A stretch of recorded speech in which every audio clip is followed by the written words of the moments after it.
का साथियों स्वागत करते हैं आईएएस वॉरियर्स में। GS paper 2 polity and Indian constitution जो है काफ़ी बच्चों को परेशान कर रहे हैं। इस क्रम में हमने टेस्ट टॉपिक जो दिया है उस क्रम में इस दूसरा वीडियो है जिसमें संघीय व्यवस्था और केंद्र राज्य संबंध यानी कि federal system and centre state relation के बारे में हम लोग आज स्टडी करेंगे। बीपीएससी का ऐसा ट्रैक रिकॉर्ड रहा है कि हर साल यहाँ से एक प्रश्न फिक्स आता है और परेशान तभी होइएगा जब आप इस प्रश्न कंसेप्ट आपका क्लियर नहीं रहेगा। अगर कंसेप्ट आपका क्लियर है तो इस टॉपिक से आसानी से सवाल आप सॉल्व कर सकते हैं। सबसे पहले हम लोग क्या करेंगे इस वीडियो में, सबसे पहले PYQs देखेंगे क्योंकि हमारा पढ़ाने का तरीका यही है कि बीपीएससी का आज तक क्या डायमेंशन रहा है, कहाँ तक पूछा है सवाल, उसको डिस्कस करेंगे। उसके बाद से टॉपिक क्या क्या डिस्कस करेंगे हम बताएंगे और जो जो टॉपिक होगा उसको हम डिस्कस करेंगे। और आशा करिए, उम्मीद करिए, आशा उम्मीद ही नहीं 100% गारंटी दे रहा हूँ कि आपको कुछ भी नहीं आता होगा फिर भी इस टॉपिक पे जो भी प्रश्न आएगा, कुछ भी आएगा, आसानी से आप लिख सकते हैं। ठीक है, तो बस हम पे भरोसा रखिए। जो लोग भी नए होंगे चैनल को सब्सक्राइब करिएगा। अगर सेशन अच्छा लगे तो सेशन को लाइक भी करिए, नीचे कमेंट प्लीज़ करिएगा। कमेंट जो भी होगा अच्छा बुरा करिएगा ताकि मुझे मोटिवेशन मिले और आगे आपकी वीडियोज़ कंटिन्यू में रख सकूँ। ठीक है, तो चलिए हम लोग सेशन को स्टार्ट करते हैं। हमारे साथ जुड़ना चाहते हैं तो आप कैसे इनरोल करेंगे मैं इसका प्रोसेस बता दे रहा हूँ। बैचेज जो चल रहे हैं उसी में इनरोल करना पड़ेगा। चूँकि 6 टेस्ट हो चुके हैं तो पीछे का बैकअप करवा दिया जाएगा नोट्स और आपके टेस्ट भेज के, और आप पर्सनली इस चीज़ को चेक करवा सकते हैं। 30 टेस्ट होंगे, सेक्शनल प्लस फुल लेंथ होगा। जीएस पेपर 2, 1 और एसी का होगा। टेस्ट टॉपिक दिया जाएगा, स्टडी मटेरियल दिया जाएगा, व्हाट्सएप ग्रुप से होगा। पर्सनल मेंटरशिप मिलेगा, आपको कोई भी इशू आ रहा है फीडबैक दिया जाएगा। Ranks, toppers, copy, model answer इत्यादि आपको प्रोवाइड करवाए जाएंगे। और यूट्यूब या फिर गूगल मीट पे आपको कुछ सेशन भी प्रोवाइड करवाए जाएंगे ताकि जो भी डिफिकल्ट टॉपिक होगा आप आसानी से कर सके। 91 17 16 63 47 पे व्हाट्सएप कर सकते हैं, इस पर कॉल नहीं लगेगा। फी 1500 है, आप इनरोल कर सकते हैं। और मैं वादा कर रहा हूँ कि 2 वीक में आपको ज्योग्राफी और पॉलिटी सबका सारा कंप्लीट करवा दूंगा विद PYQs। ठीक है, तो चलिए सेशन को स्टार्ट करते हैं। जिनको जुड़ना होगा मैं बता दिया, जिस नंबर पर व्हाट्सअप करिएगा, कॉल इसमें नहीं लगेगा। जरूरत लगेगा तो मैं कॉल आपसे कर लूँगा। तो चलिए हम लोग सेशन को स्टार्ट करते हैं। हिंदी इंग्लिश का अलग अलग ग्रुप्स हैं। हमारा जो सेशन होगा इंग्लिश और हिंदी दोनों में होगा, यानी कि बाइलिंगुअल होने वाला है। तो क्वेश्चन चूँकि हिंदी में और नोट्स कहीं के हिंदी में, आपको टर्म हम इंग्लिश में यूज़ किए हैं, लेकिन मैं आपको टर्म यूज़ करता चलूँगा इंग्लिश में, आपको किसी भी तरह की दिक्कत, कोई परेशानी नहीं है। टॉपिक का नाम है भारतीय संघवाद और केंद्र राज्य संबंध। इससे आज तक 8-9 प्रश्न, लगभग 8-9 प्रश्न पूछे गए हैं और मैं बताऊंगा कि देखिए किस तरह के प्रश्न एक ही टॉपिक, 2 टॉपिक पे फोकस किया जा रहा है। उस 2 को अच्छा से करवा देंगे, आसानी से कर ले। 69 में क्या पूछा गया था कि भारतीय संघवाद मूल रूप से राष्ट्रीयता के 2 एक साथ प्रयासों में निहित है। राज्य आधारित सांस्कृतिक विविधताओं को अपनाना और बड़े भारतीय राजनीतिक समुदाय के प्रति प्रतिबद्धता। उपरोक्त कथन के आलोक में संघवाद के भारतीय मॉडल की प्रकृति का आलोचनात्मक परीक्षण कीजिए। ये प्रश्न समझ में ही नहीं आएगा आपको अगर आपका कंसेप्ट क्लियर नहीं होगा। आगे चल के इंडिकेट कर दूंगा, मैं पढ़ाऊंगा तो बताऊंगा अभी तो कि ये प्रश्न क्या पूछा गया था और इस चीज़ को मैं कवर करवाऊंगा, तो वहाँ इस चीज़ को मैं डिटेल में डिस्कस करूंगा। इस टॉपिक में क्या आपका फोकस बिंदु है, भारतीय संघवाद यानी कि इंडियन फेडरलिज्म जो है ये फोकस किया है। ठीक है, इंग्लिश में पढ़े तो Indian federalism is fundamentally rooted in two simultaneously pursuits of nationhood and embrace of state-based culture diversities and a commitment to the larger Indian political community।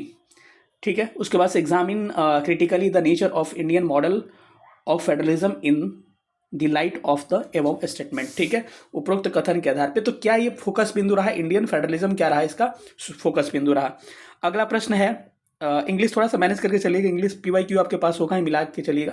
भारतीय संघीय ढांचा, इसमें भी क्या कह रहा है, इंडियन फेडरलिज्म की बात कर रहा है कि भारतीय जो संघीय ढांचा है केंद्र सरकार की उन्मुख है, व्याख्या करिए। उन्मुख का मतलब कि भारत का जो भी ढांचा है वो किसके तरफ झुका हुआ है, सेंटर की तरफ झुका हुआ है, ये कह रहा है। तो इस कथन को क्या करना है, आपको प्रूफ करना है, इसको बताना है और अच्छा से इसको डिस्कस करना है। ठीक है, आप ऐसे इस प्रश्न को कर सकते हैं। 66 में पूछा गया है कि the Indian federalism structure is continuously oriented towards the central government explain, ये प्रश्न पूछा गया है। तो ये क्या है, इसका भी भारतीय संघीय ढांचा जो है इसका भी मूल बिंदु है। तो इंडियन फेडरलिज्म ही बार बार पूछा जा रहा है। देखिए, भारतीय संघवाद में उभरती हुई प्रवृत्तियों का विश्लेषण करिए, ये किस में पूछा है, 41वीं में पूछा है। और सेम प्रश्न 43वीं में पूछा है कि भारतीय संघवाद में उभरती हुई प्रवृत्तियों का क्या करिए, विश्लेषण करिए। यानी कि 41 में और 43 में से दोनों में सेम प्रश्न पूछा गया है कि analyse the emerging trends in Indian democracy. फिर analyse the emerging trend Indian federalism, ये लोकतंत्र होगा ऊपर वाले में, एक वाले में लोकतंत्र पूछा है और एक में फेडरलिज्म पूछा है, ठीक है, ऊपर वाले में लोकतंत्र पूछा है। अगला प्रश्न है भारतीय संघवाद को अर्ध संघीय क्यों कहा जाता है, यानी कि इसको क्वासी फेडरल क्यों कहते हैं, भारतीय फेडरलिज्म को क्वासी फेडरलिज्म क्यों कहा जाता है, ठीक है। तो ये स्टेटमेंट जो है किसका है मैं आगे चलकर डिस्कस करूंगा, और हो सकता है कि अगली बार आपको सहकारी संघवाद कोऑपरेटिव फेडरलिज्म पूछ दे, तो सारा को मैं डिस्कस करते चलूंगा। भारतीय संघात्मक व्यवस्था में केंद्र तथा राज्यों के मध्य तनाव के क्षेत्रों का विश्लेषण करिए, मतलब सेंटर स्टेट रिलेशन में जो कन्फ्लिक्ट होते हैं क्यों होते हैं उसका डिस्कस करना है। वर्तमान समय में संघीय सरकार तथा बिहार के मध्य संबंधों का वर्णन कीजिए। 59 में ये प्रश्न पूछा है, 56 टू 59 बीपीएससी में प्रश्न ऑलरेडी पूछा जा चुका है, जिसमें कह रहे कि analyse the areas of tension between the centre and state in the Indian federal system, describe the center state of relation between union government and Bihar state. Bihar state के संबंध में इसको प्रेफरेंस में मैं पढ़ा दूंगा, कोई दिक्कत आपको नहीं होगा। केंद्र प्रायोजित योजनाएं केंद्र और राज्यों के बीच हमेशा विवाद का मुद्दा बनी है, प्रासंगिक उदाहरण बताइए। मतलब जो भी सेंटर स्कीम्स आते हैं, सेंटर स्कीम्स जो है राज्यों में उनमें क्या होता है, कन्फ्लिक्ट होता रहता है, तो क्यों होता है इसके बारे में ये पूछा है। अगला प्रश्न है, मैं थोड़ा सा फास्ट करता हूँ, भारतीय संघीय व्यवस्था और केंद्र राज्य के प्रशासनिक संबंध का राष्ट्रीय आतंकवाद रोधी परिषद, जिसको एनसीटीसी कहते हैं विशेष संदर्भ में, इसको बताना है 53वीं से। अगला प्रश्न है, भारतीय संघीय व्यवस्था में सामयिक दिगों यानी कि रिसेंट ट्रेंड्स की व्याख्या करें। क्या राज्यों को अधिक क्षमता स्वायत्तता दी गई, बस वही है कि क्या ये झुका हुआ है केंद्र की तरफ की नहीं, इंडियन फेडरलिज्म के बारे में पूछ रहा है, बार बार वही प्रश्न पूछा गया है संघवाद और भारतीय संघवाद का। चलिए अब यहाँ से इतने प्रश्न पूछे गए, अब हम स्टार्ट करते हैं कि क्या क्या हम इसमें डिस्कस करने वाले हैं। ऊपर का पीवाईक्यू देखने के बाद से दो चीज़ तो क्लियर हो गया कि अभी तक 2 ही 3 प्रश्न पूछे गए हैं इससे, तो क्यों ना उस 2-3 प्रश्न को अच्छे उदाहरणों के साथ मैं समझा दूं कि आपको किसी तरह की कोई समस्या नहीं आए। तो क्या पूछा गया, एक तो फेडरलिज्म पूछा गया है, इंडियन फेडरलिज्म के बारे में पूछा है कि भारतीय संघवाद क्या है, तो भारतीय संघवाद के बारे में समझ लेंगे। और एक बार पूछा है कि अर्ध संघवाद क्या है, यानी कि क्वासी फेडरल क्या है, क्योंकि एक विद्वान का स्टेटमेंट है इसीलिए पूछा है ये, तो इसके बारे में बार बार यही प्रश्न पूछा जा रहा है कि इंडियन फेडरलिज्म क्या है, और सेंटर स्टेट में जो झगड़ा होता है या फिर विवाद होता है वो विवाद का कारण क्या होता है, बार बार यही प्रश्न पूछा है। या फिर पूछेगा कि केंद्र राज्य संबंध में केंद्र राज्य की जो शक्तियाँ हैं, पावर्स हैं, वो क्या होती है टुवार्ड्स द सेंटर, मतलब कि केंद्र की तरफ क्या होता है, सेंटर स्टेट की तरफ झुका हुआ रहता है, ठीक है, इसको वेरीफाई करना है। तो बात वही हो गया, विवाद वाला ही स्टेटमेंट इसमें भी देते हैं, आगे चल के मैं आपको सारा क्वेश्चन को समझा दूंगा कैसे डील करना है। तो अर्धसंघात्मक क्वासी फेडरल सिस्टम हम लोग पढ़ेंगे, सहकारी संघवाद कोऑपरेटिव फेडरलिज्म पढ़ेंगे, और उसकी संस्थाएं जो होंगी उसके बारे में हम लोग पढ़ेंगे, जो भी एजेंसीज होंगी उनकी, केंद्र राज्य संबंध के बारे में पढ़ेंगे, सेंटर स्टेट रिलेशन पढ़ेंगे, और बिहार के विशेष संदर्भ में with special reference of Bihar कि कैसे कन्फ्लिक्ट बिहार का हुआ है और रीज़न क्या है। बिहार को विशेष राज्य का दर्जा को देख के हम लोग इसको डिटेल में डिस्कस करेंगे, और कुछ कमिटीज़ हैं जो कि सेंटर स्टेट रिलेशन को ठीक कर सकती हैं, उसके बारे में हम लोग डिस्कस करने वाले हैं। तो चलिए आगे बढ़ते हैं, पहला टॉपिक इंडियन फेडरलिज्म को समझते हैं। शायद ये नोट्स नहीं भी दिखे, तो ये मैं पढ़ाने के लिए बनाया हूँ, कोई ये नोट्स नहीं है, बस मैं आपको समझाने के लिए सिंपल सा लैंग्वेज में इसको समझाया हूँ। तो अगर नहीं भी दिखे तब भी आप मैनेज करिएगा, मैं बोलता चलूँगा। देखिए, एक तरफ मैंने लिखा है संघात्मक व्यवस्था यानी कि फेडरल सिस्टम, और दूसरी तरफ लिखा है एकात्मक व्यवस्था यानी कि यूनिटरी सिस्टम। अब इसको आसानी से समझिए, क्योंकि इस दोनों टॉपिक को समझ लीजिए ना, तो आप इंडियन फेडरलिज्म को यानी भारतीय संघवाद को आसानी से आप कितना भी पूछे क्वेश्चन आप लिख सकते हैं। तो सबसे पहले फेडरल सिस्टम क्या होता है, संघात्मक व्यवस्था क्या होता है और एकात्मक व्यवस्था क्या होता है, दोनों को अलग अलग हम समझने की कोशिश करते हैं, ठीक है। देखिए, संघात्मक व्यवस्था क्या होता है कि अब आपको दिमाग में एक चीज़ रखना है कि एक है केंद्र, दूसरा है स्टेट यानी कि प्रांत, ठीक है। मतलब कि एक तो सेंटर होता है, दूसरा राज्य होता है, सारे देश में लगभग वही है, कहीं एक्सेप्शनली छोड़ दिया जाए तो भारत की मैं बात कर रहा हूँ, अपने तरफ से समझिए। तो देखिए, संघात्मक व्यवस्था फेडरल सिस्टम क्या है, जहाँ पर केंद्र और राज्य दोनों बराबर होते हैं, अर्थात जितने पावर केंद्र को मिले होते हैं उतने पावर्स अगर स्टेट को, सेंटर को जितने पावर मिले हैं उतने पावर स्टेट को मिला है, तो इसको कहते हैं क्या, फेडरल सिस्टम। इसका पहला क्या है, ये लक्षण है, पहला फीचर्स है फेडरल सिस्टम का, संघात्मक व्यवस्था का, कि केंद्र, centre is equal to state. कितना अच्छा से मैथमेटिकल लैंग्वेज में लिखा हूँ कि केंद्र राज्य के समान अधिकार हों। एग्जाम्पल क्या हो जाएगा, यूएसए में यही है, ऑस्ट्रेलिया में यही है, और स्विट्जरलैंड में यही है, उदाहरण के स्वरूप। तो आपने क्या समझा कि जब केंद्र और राज्य की शक्तियां जब क्या हो, बराबर हो, तो उसको फेडरल सिस्टम का पहला लक्षण इसको कहा जा सकता है। दूसरा लक्षण क्या हो सकता है कि केंद्र और राज्य के बीच में शक्तियों का संवैधानिक विभाजन हो, दोनों तो बराबर हो लेकिन इनको शक्ति दिया किसने, संविधान के थ्रू डिफाइंड हो कि ये काम किसको दिया, हम केंद्र की तरफ, यानी केंद्र इस पे कानून बना सकता है, राज्य इस पे कानून बना सकता है, सारा संविधान में डिफाइंड हो।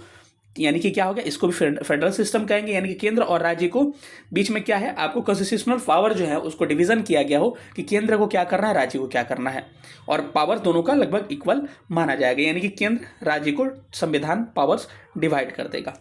ठीक है, अब आगे बढ़ते हैं।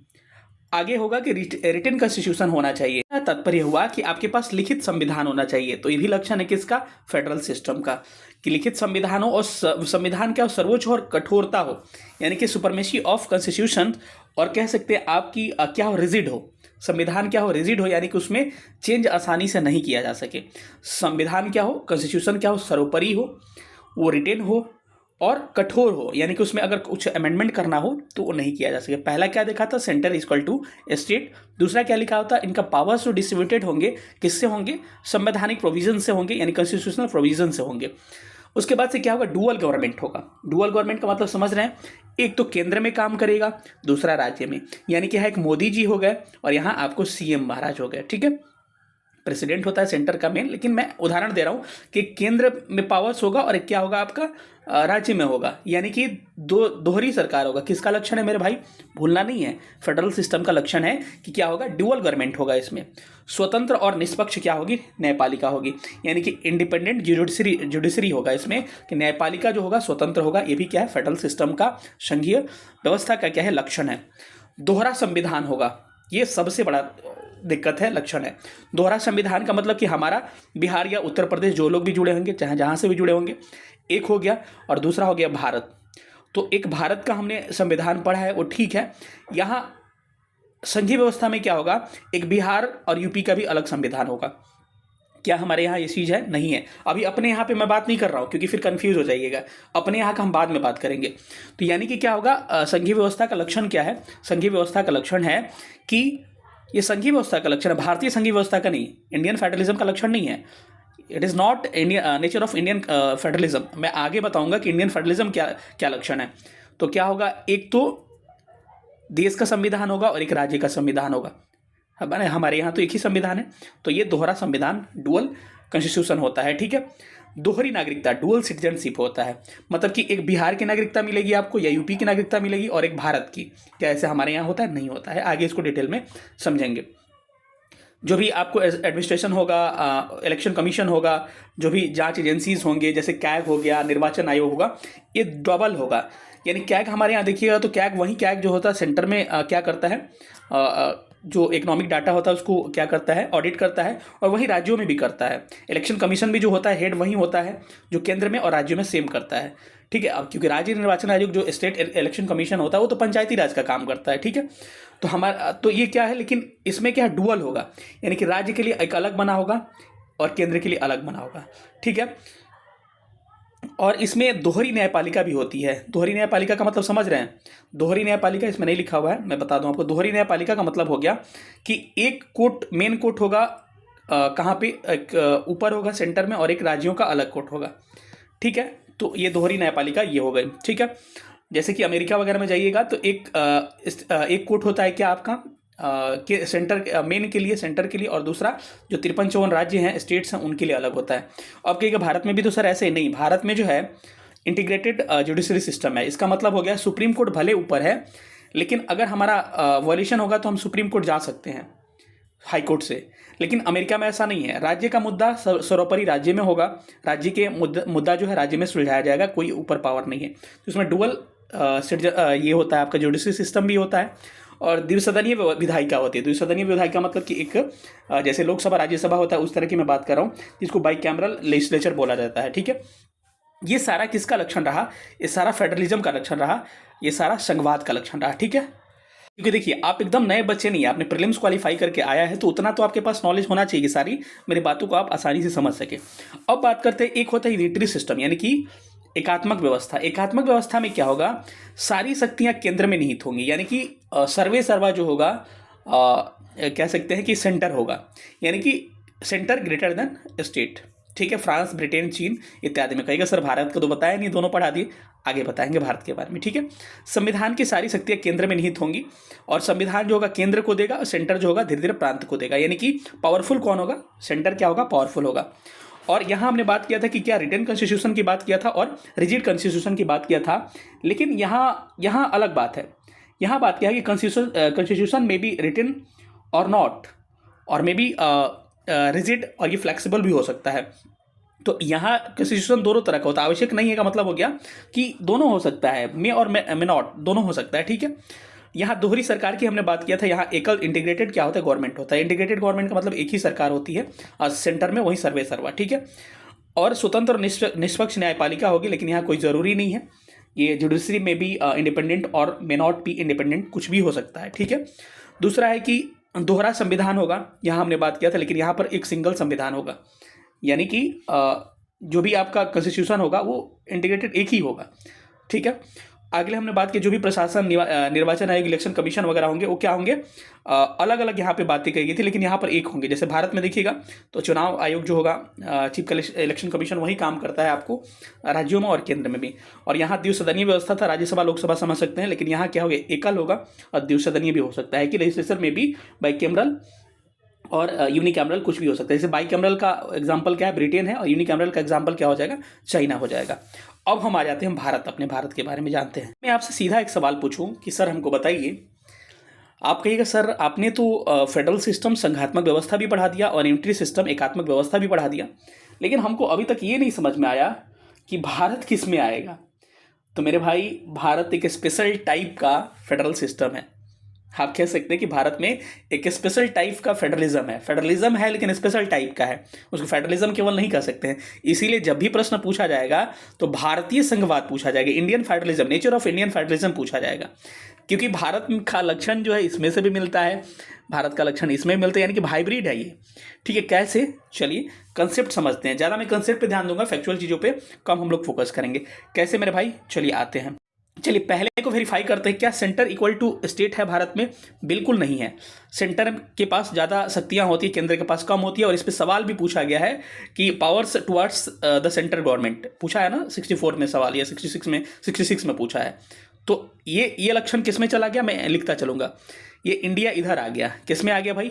यूनिटरी सिस्टम में आ गया, एकात्मक व्यवस्था में आ गया। ठीक है, केंद्र और राज्य में शक्तियों का संवैधानिक विभाजन होगा, बिल्कुल यहाँ ठीक है। शक्तियों का केंद्र और राज्य में संवैधानिक विभाजन किया जाता है, ये इंडिया इधर आ गया। ठीक है, चलिए लिखित और संविधान होगा भारत का, क्या है? रिटन कॉन्स्टिट्यूशन है, इंडिया इधर आ गया।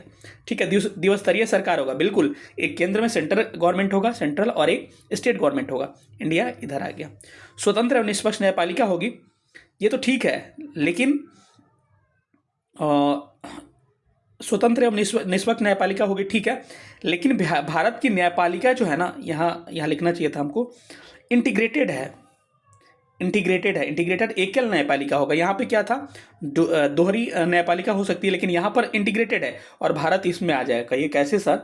एक तो सुप्रीम कोर्ट है और दूसरा हाई कोर्ट है। लेकिन नहीं मेरे भाई, एक्चुअली क्या है, अगर आपका सुप्रीम कोर्ट से आपका हाई कोर्ट से आप कोई चीज़ें मानेंगे, जैसे बीपीएससी का मुकदमा चल रहा है, अगर यहाँ बच्चे अगर हार गए बीपीएससी का या जीत गए, या तो गवर्नमेंट जा सकता है वहाँ पे, या फिर छात्र जा सकते हैं सुप्रीम कोर्ट में। तो इनके पास है ऊपर, यानी कि सर्वे सर्वा कौन है? सुप्रीम कोर्ट है। इसीलिए इंटीग्रेटेड सिस्टम माना जाता है जुडिशरी का भारत में, यानी कि एकल न्यायपालिका है, यानी कि आप नीचे से ऊपर जा सकते हैं। तो इसको हम लोग डुअल नहीं कह सकते, डुअल जुडिशरी नहीं कर सकते हैं। ठीक है, दोहरा संविधान इधर भारत नहीं आएगा। क्या हमारे पास दो संविधान है? नहीं, एक है हमारे पास, तो इंडिया इधर आ जाएगा, यूनिटरी में आ जाएगा।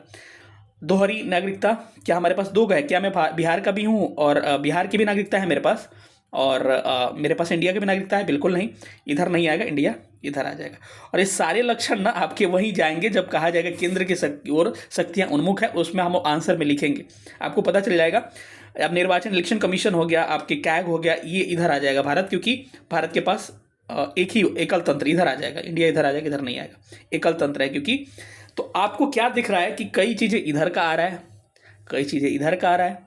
सिंपल सी बात है, सिंपल सी बात यही है कि भारत ना इधर का है ना उधर का है। इसीलिए केसी वियर ने कहा था कि भारतीय संघवाद जो है संघवाद नहीं है, अर्धसंघात्मक व्यवस्था है, यानी क्वासी फेडरल है। यानी कि संघात्मक फेडरलिज्म के लक्षण ज़्यादा है इसके पास, लेकिन आधा आधा है, मतलब इसके पास दोनों शक्तियां हैं। यानी कह सकते हैं कि भारत के पास क्या है, स्पेशल टाइप ऑफ फेडरलिज्म है। यानी कि भारतीय संघवाद का नेचर क्या है, चलिए इसको मैं दिखा दे रहा हूं, यहाँ सुनिएगा, पढ़िएगा। यहाँ लिखा हुआ है कि भारतीय संघवाद का स्वरूप क्या है, nature of Indian federalism. Bharat के संविधान में परिसंघवाद जो है फेडरलिज्म के चारों मूलभूत लक्षण पाए जाते हैं, लेकिन भारत के संविधान में कुछ एकात्मक विशेषताएं भी पाई जाती है। मतलब कि यहाँ आप फेडरलिज्म का लक्षण भी पाए जाते हैं, लेकिन मैक्सिमम फेडरलिज्म का लक्षण पाए जाते हैं, लेकिन कुछ यूनिटरी लक्षण भी पाए जाते हैं। जैसे कि हमारे पास एक नागरिकता है, हमारे पास एक जुडिशरी सिस्टम है, हमारे पास जो भी इलेक्शन कमीशन हो गया या फिर कह सकते कैग हो गया, हमारे पास एक है, हमारे पास एक संविधान है। तो ये लक्षण भी पाए जाते हैं। तो जैसे एकल नागरिकता, एकल संविधान, ये आपको एग्जाम्पल दिया। इसी प्रकार भारत में केंद्र और राज्यों के बीच पावर्स डिवाइड किए गए हैं, संवैधानिक विभाजन हुए हैं केंद्र की ओर, लेकिन पक्ष में झुका हुआ है शक्तियां। ठीक है, इसलिए भारतीय संविधान का स्वरूप विशिष्ट बन जाता है। इसमें एकात्मक और संघात्मक दोनों लक्षण पाए जाते हैं। यही कारण है कि भारत के संविधान में न तो यूनिटरी शब्द का प्रयोग किया गया है और न ही फेडरल शब्द का प्रयोग किया गया है। यानी कभी भी भारत पढ़िएगा संविधान तो यूनियन कहता है, यूनियन ऑफ स्टेट कहा जाता है। यानी कि भारत जो है ना आपको फेडरल सिस्टम लिखा हुआ मिलेगा कहीं, ना ही आपको यूनिटरी सिस्टम मिलेगा। यानी कि इसके लिए एक विशेष प्रकार का क्या है, ये फेडरलिज्म है, जिसको यूनियन कहा जाता है। और यूनियन टर्म कहाँ से लिया गया, कनाडा मॉडल पे आधारित है हमारा।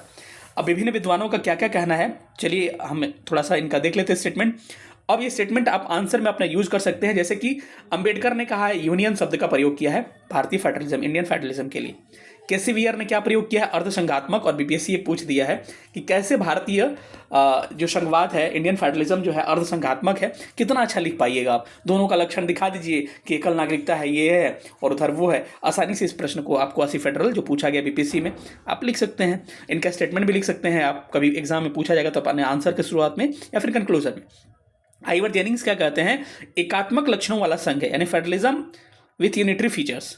यानी कि भारत जो है फेडरलिज्म है, लेकिन इसका लक्षण क्या है, एकात्मक लक्षण भी इसमें है, यानी कि यूनिटरी फीचर्स भी इसमें मौजूद है। डब्ल्यू.एच. मॉरिस जॉन्स कहते हैं कि सौदेबाजी का संघवाद, यानी कि बार्गेनिक फेडरलिज्म, इसको कह के संबोधित करते हैं। और ग्रेनवील ऑस्टिन का जो स्टेटमेंट है, मुझे ऐसा लग रहा है कि यहाँ से बीपीएससी सवाल पूछ सकता है, यही स्टेटमेंट देके पूछ देगी सरकार सहकारी संघवाद या फिर कोऑपरेटिव फेडरलिज्म होता क्या है। तो इनका स्टेटमेंट है, आगे चल के इसके बारे में डिस्कस कर लेंगे। आपने अर्धसंघात्मक तो समझ लिया कि आधा चीज़ें क्या है, मैक्सिमम चीज़ें संघात्मक की है, फेडरलिज्म की है, लेकिन कुछ कुछ क्या है, यूनिटरी का भी है।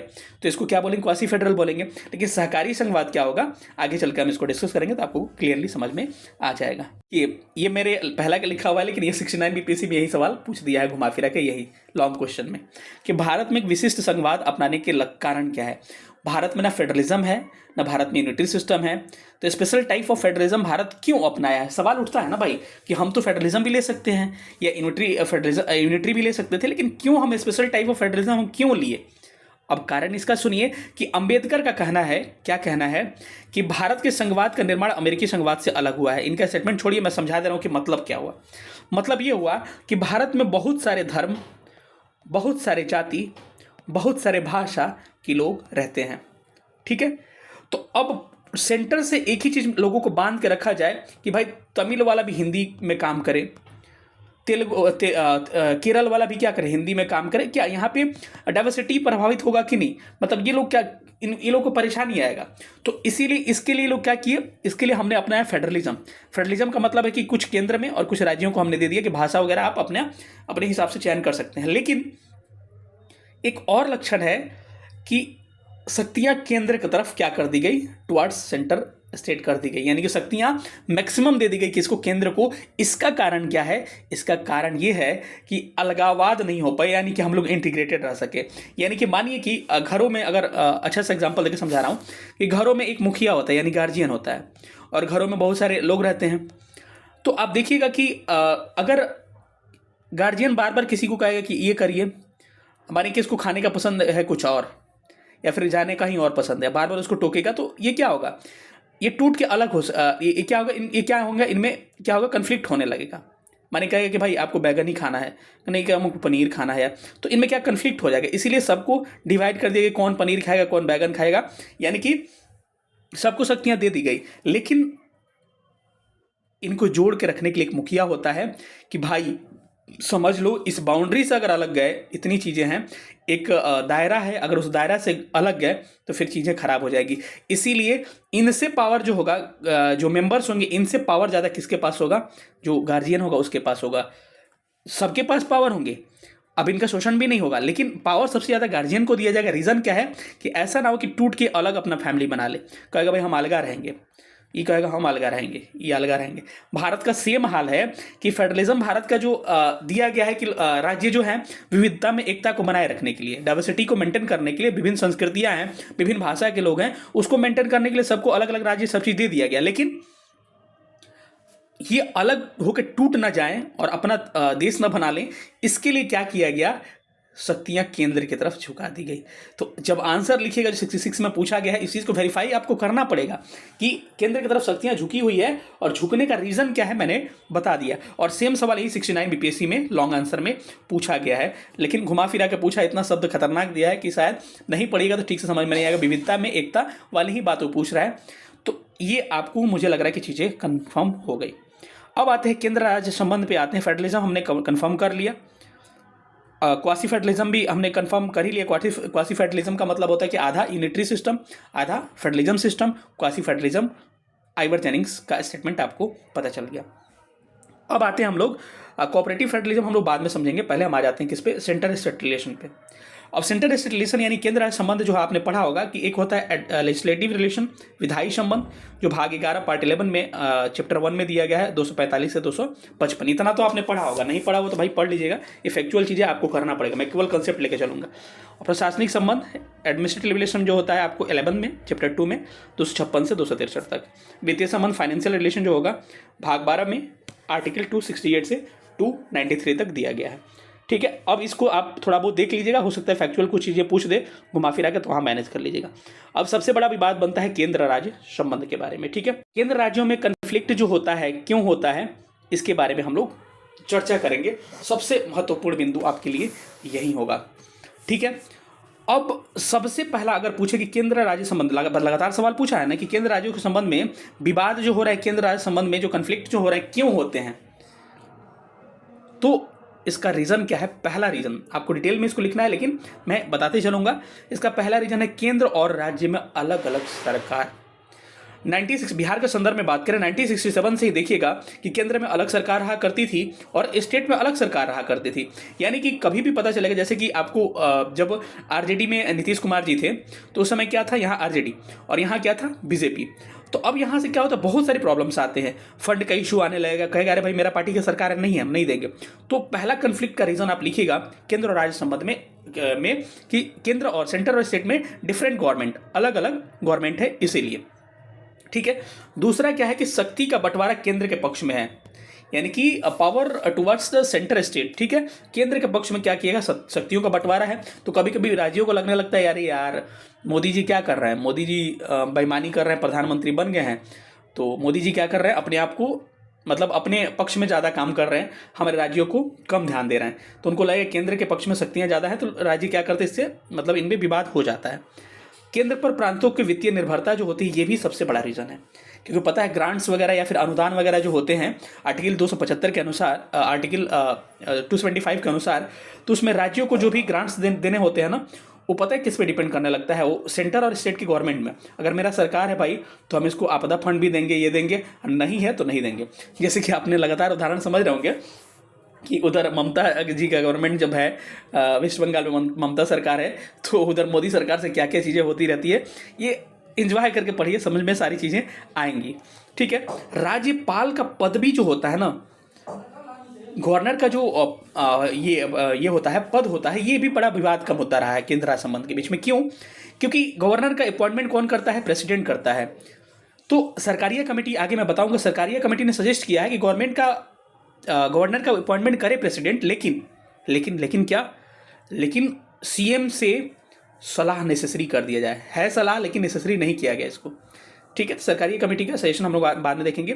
तो राज्यपाल का पद भी लगातार विवाद का विषय रहता है। आप देखे होंगे केरला में, या देखे होंगे पश्चिम बंगाल में, या फिर लगातार उधर जगदीप धनखड़ भी थे वहाँ के राज्यपाल, तो वहाँ देख रहे हैं कि कैसा कन्फ्लिक्ट होता था। और इधर ममता जी अपना करती थी और उनको लगता था कि मोदी जी के पक्ष में है क्या, धनखड़ साहब हैं, ठीक है। तो ये प्रॉब्लम आता था। तो वही बात है, क्योंकि प्रेसिडेंट अपॉइंटमेंट करते हैं तो कभी कभी कठपुतली लगने लगते हैं, रबर स्टंप। कई बार इस पे सवाल राज्यपाल हम लोग पढ़ेंगे, तो लगातार ये फेवरेट टॉपिक है बीपीएससी का, प्रेसिडेंट ये गवर्नर, ठीक है। इसके बारे में समझेंगे। इमरजेंसीज भी जो होती है ना, ये भी पता है आर्टिकल 356, यानी कि आप जब प्रेसिडेंट रूल लगाइएगा तो सारी शक्तियां केंद्र के पक्ष में चली जाती हैं, यानी कि केंद्र राज्यों को अपने तरह चलाने लगेगा, भाई ऐसे करेंगे हम वैसे करेंगे। तो ये भी आपको क्या हुआ, नहीं होता है कि कहीं कुछ हुआ तो कहते भाई राष्ट्रपति शासन लगा देंगे अभी हम। तो ये भी विवाद का मुद्दा रहा है। एक आईएएस जो है, इंडियन ऑल इंडिया सर्विस जो है, अखिल भारतीय सेवा, ये भी है, क्योंकि इसके जो अधिकारी नियुक्त करके जाते हैं केंद्र सरकार के रहते हैं। जब जाएंगे जिला में, राज्यों में, तो अपने तरह काम करने लगते हैं और गवर्नमेंट के हिसाब से काम करते हैं। तो ये भी कन्फ्लिक्ट का बिंदु रहा है, ठीक है। और बिहार के संदर्भ में देखिएगा तो स्पेशल स्टेट का दर्जा को लेके भी लिख सकते हैं कि स्पेशल राज्य का दर्जा को लेके बिहार और भारत केंद्र सरकार के बीच में विवाद रहा है। तो ये अच्छा एक पॉइंट हो सकता है, ठीक है।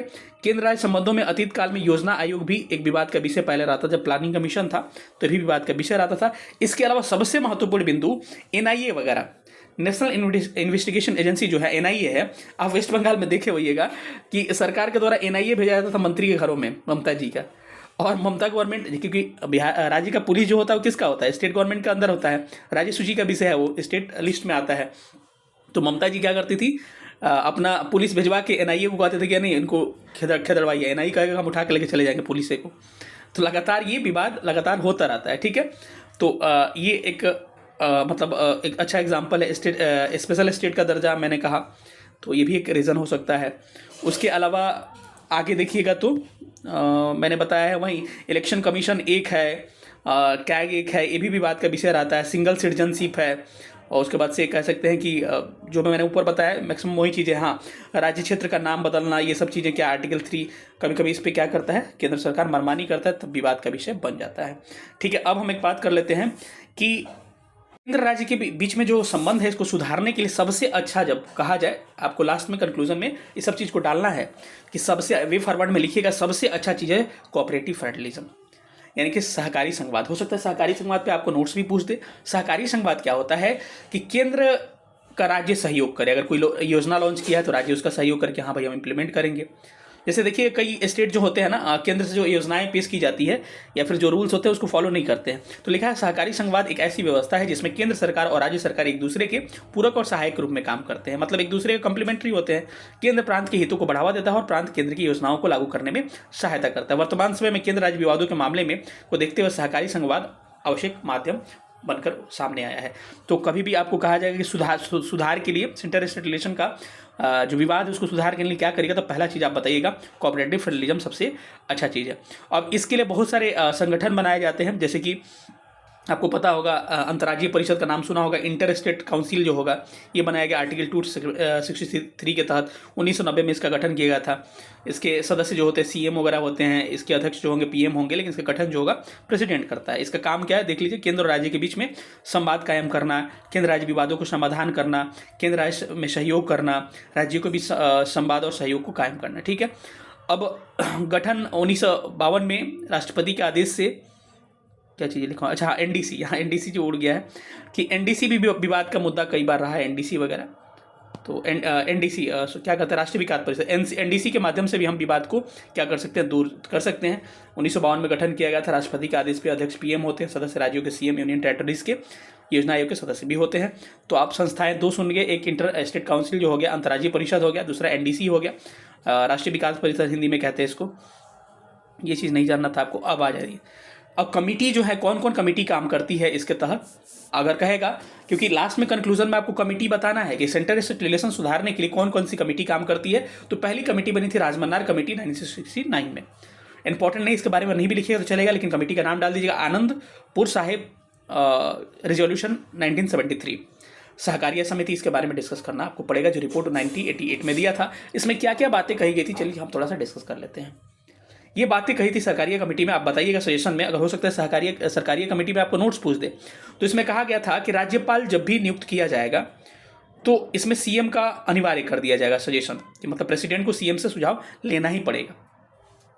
दूसरा बात इन्होंने कहा कि केंद्र राज्य संबंध का जो है मुद्दा जो गहरा विवाद है उसको कम करने की बातें कही। दूसरा इन्होंने कहा कि जब भी राष्ट्रपति शासन यानी प्रेसिडेंट रूल लगाते हैं तो जब एकदम अति हो जाए तब लगाइए, तो इससे भी बात सुलझेगा। तो सुझाव में आप सारी चीज़ें एक सरकारी कमेटी का बता सकते हैं। इसके अलावा भी एक दो ये लोग सजेशन दिए कि ये ठीक है, केंद्र के पक्ष में जो शक्तियां हैं जो झुकी हुई है ये अच्छा चीज़ है, क्योंकि राज्य जो है अलग नहीं हो पाएंगे। ठीक है, तो इसके आप सारा लक्ष्मीकांत में दिया हुआ पॉइंट्स आप उतना तो कर ही सकते हैं जब हम इतना कर रहे हैं, क्योंकि एक वीडियो बनाने में बहुत मेहनत लगती है। पुंछी कमेटी जो है ये जो है इस 2007 में बनी थी, 2010 में रिपोर्ट दी थी। सारा ये केंद्र राज्य संबंध सुधारने के लिए बनाया गया था। अब है कि आपका प्यार ही हमको आगे वीडियो के लिए मोटिवेट करेगा, आप दबा के इस सेशन को शेयर करिएगा। ठीक है, अब आते हैं हम लोग, लिखा हुआ केंद्र राज्यों के बीच में बिहार को स्पेशल स्टेट का दर्जा की बात आती है। तो देखिए उसको समझने के लिए पहले जानना पड़ेगा कि कोई भी राज्य जो होता है 90% ऋण ले सकता है और उसको 10% ग्रांट मिलेगा, मतलब कि अनुदान मिलेगा। लेकिन अगर विशेष राज्य का दर्जा मिल जाएगा तो ये क्या होगा, उल्टा हो जाएगा। मतलब उसको कर्ज कितना लेना पड़ेगा, मात्र 10%, और सेंटर से ग्रांट्स कितना मिलेगा, 90%। तो कोई भी चाहेगा ना कि भाई हेल्प ज़्यादा मिल जाए, हमको कर्ज कम लेना पड़े, और कोई कहेगा कि भाई हमको तुमको 2000 रुपये देंगे, ऐसे ही 100 रुपये देंगे तुमको किस कर्जा में। किसी को ऐसा हो गया तो दूसरा व्यक्ति को कहेगा कि तुमको 2000 कर्जा देंगे, 100 रुपये ऐसे देंगे। तो ये भी चाहेगा भाई कि हमको 2000 मिले फ्री वाला। तो वही हाल है किसका, विशेष राज्य के दर्जा का। तो हो सकता है बिहार के संदर्भ में यहाँ से प्रश्न पूछा जा सके कि विशेष राज्य का दर्जा जो है राष्ट्रपति द्वारा दी जाती है और संघीय मंत्रिपरिषद के सुझाव पे।